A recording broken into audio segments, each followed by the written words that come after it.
Magandang araw po sa inyo mga tagapanood or magandang gabi.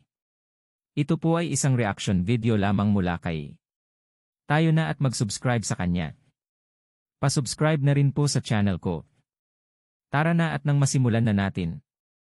Inianunsyo ng Malacanang na papayagan ang work from home setup sa lahat ng government offices sa darating na October 31, araw ng Martes. Ito'y upang bigyang daan ang paghahanda ng ating mga kababayan para sa 2 araw na holiday. Bukod sa work from home setup ng mga empleyado ng gobyerno, papayagan na rin ang asynchronous classes sa lahat ng mga pampublikong paaralan.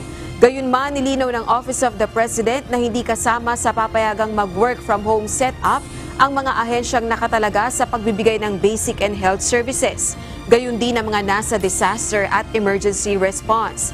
Samantala, nasa diskresyon na ng mga pribadong kumpanya at private schools kung susundin ang kaparehong setup na inianunsyo ng Malacanang.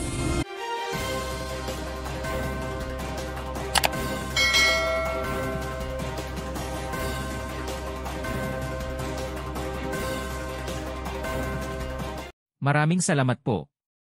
Huwag kalimutan mag-subscribe na po tayo kay.